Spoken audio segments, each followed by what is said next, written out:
were saying this was too good, you got to go at the broken card. I think it has to be the Fountain.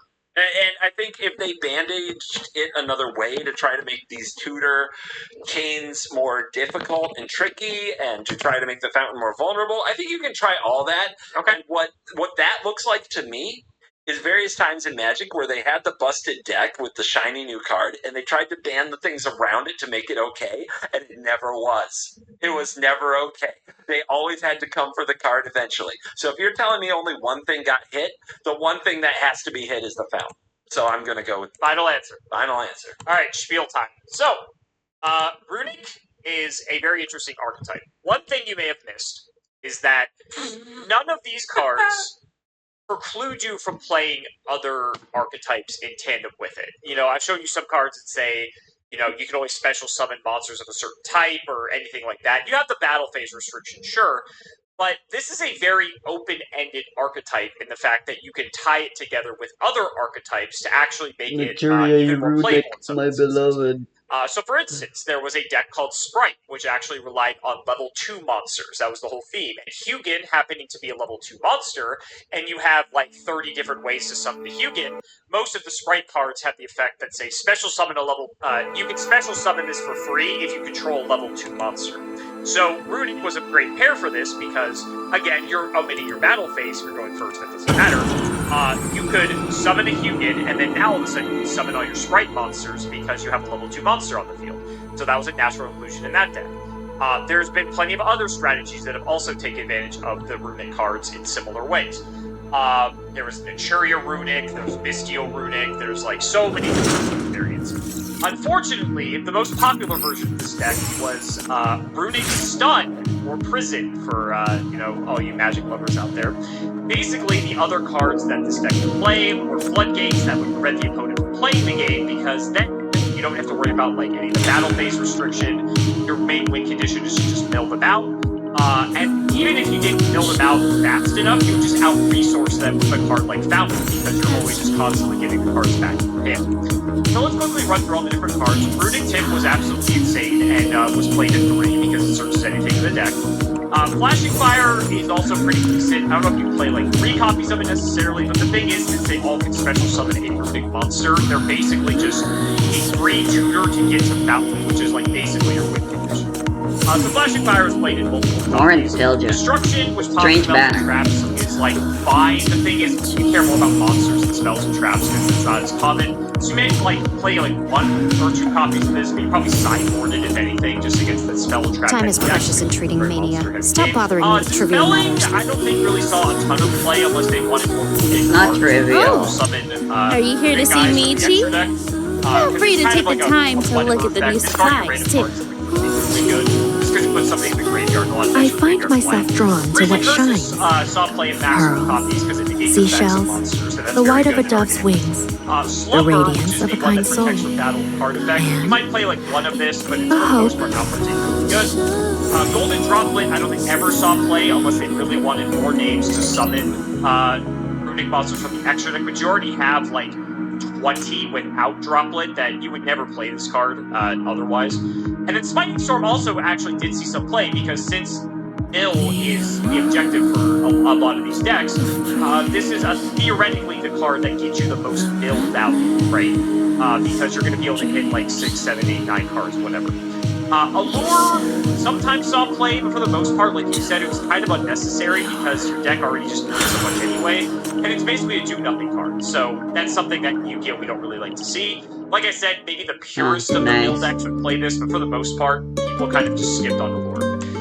And that brings us to Fountain. Fountain is fucking crazy. It is a draw 3 on both players' turns in a perfect world. And it's not hard, because since you can activate the runic spells from your hand, they're insulated from your opponent, like destroying them with the card effects and such, because there's not a lot of hand destruction in our game. So they can just sit with a grip full of cards, and then when something comes up that they don't like, they can Flashing Fire it to destroy it, they can Freezing Curses it to negate it, they can summon a monster, like if they have to, talking about themselves or whatever. It's not hard for them to get 3 cards in the graveyard. Runic Fountain shuffles them back and drops them. Oh, I appreciate the warning, so but a lady must know how to navigate a dirty world without soiling her gloves. And this card It's is a skill I've perfected. But before we get to that, we'll go back to the fusion monsters here. Hugin is also nuts just because it gets a fountain, and that's like your main win condition, because like you actually pointed out, the biggest problem with this deck is without fountains, you just run out of gas, and that's like a typical control player issue. So, having Hugin basically at all times to get your fountain is very important, and so even like I said, if you limit it, or like you said, if you limit the fountain to 1, Hugin can still fetch it, right? Whereas if you ban Hugin, for instance, now all of a sudden you have to hard draw it or search it off of the tip, because there's no other way to access it. But Hugin is a staple gram in these decks. You know the worst part? I think I only really have enough resources right now. It's okay. If you're not playing the Allure, then like you don't have a target to search for it. We have our Tide rules in Yu-Gi-Oh! Where you go into Tide, whoever's the most life points wins at the end of the phase. So Mooning can be used for degenerate purposes, like you go into game 3 with 60 seconds left, you just play a runic spell, summon Mooning, gain 1,000 life points in the end phase, the time calls in the round, you win the round. So that's kind of like a sketchy part of this card, but you still play it in the extra deck. Gary's also extra deck. So extra deck life gain is a win con. Correct. So yes. Tell it. It is. Okay. It is. Yep. Nice. Gary is also important just because you can get back your fountain on summon, which is very nice in case fountain gets destroyed or anything like that. Although you have plenty of ways to do that. And it's also just removal. It's also good because it's level 4. There's like some level 4s you can like play in an extra deck that it's like, oh, like I want that for the level to synchro summon or see something like that. Frecky, if you actually do have your battle phase and you're trying to win by battle, like you could play Frecky, but it's fine just because it can get you a really quick play back and dies, so like that's not the worst. Like you can tip in the graveyard, then tip into My task is not to broker friendships, but to map the alignment of interest. Never fucking attacking this card. Nothing beats the satisfaction. Honestly, when I was young, thinking just wasn't my thing. Oh, the talk of plans and schemes gave me a headache. But later on, life left me no choice. I started reading, asking questions. All that stuff that used to stress me out. I ended up figuring it out the hard way. Isn't that the cruel truth? No matter how hard you try, you eventually become entrenched in politics. And most folks stare into the distance and just see the dog. Me? I can track a target's brain, catch every twitch. In the sniper game, good aim's a gift. It's the steel nerves, the sharp eyes, and the quick reflexes that separate the pros from the dead. You're so right. Hesitate for half a second? Trust me, you won't be the one watching the enemy drop. But yeah, the best level, there's a lot of good level 10 synchros, and again, for like Jerry and Frecky, they have particular levels that, for certain combinations of decks, that the levels on these cards matter to summon certain monsters to like do whatever that deck is trying to do. But you were correct, and Runic Fountain was the only card in this deck that got hit. If you can believe it, all they have done to it is semi-limited. That is it. They put it from 3 copies to 2, because apparently they thought 3 was too good. What? Yep. I didn't even know semi-limiting was a thing. We unfortunately also wish it wasn't a thing, but it is. What the hell is going on? I am a huge advocate that list should not exist, and every card on there should either be limited or unlimited, but for whatever reason on the most recent ban list, they semi-limited like 10 cards, and that infuriated me. Oh my god. Okay. Yeah. What do you know? Broken card is broken. Crazy how that happens. Insane. It's just funny, though, that they semi-limited it. I think in the Asian territories, it's limited to 1, which I think is a lot more impactful, because now it's like, okay, if your first one and only one dies, you need to use, like, Gary to get it back. So it's a lot more temperamental in that way. But you're correct. Like, if the fountain is not on the... Like, the main... If you're playing this deck, it's like, priority number 1 is get fountain off the field. Because if they don't have fountain, they can't use the stuff from hand, A. But B, they're not drawing 3 cards every fucking turn, which is just nuts in our game. But how do they do it? How do you get the fountain off the field? It's so protected. So there's plenty of ways. So Hugin, for instance, only protects from destruction by card effect. So for instance, there's a card. How is this maxed out? Just here, annoying. because I don't think I would ever show you this card in any other context, to be honest. Just give this card a quick read. Cosmic Cyclone, pay 1,000 life points. Then target one spell or trap and banish it. Oh, Yep. So this doesn't destroy, this vanishes. Yeah, so this is a way that you can work around the destruction effect, protection effect of Hugin. I think Moonin protects from targeting.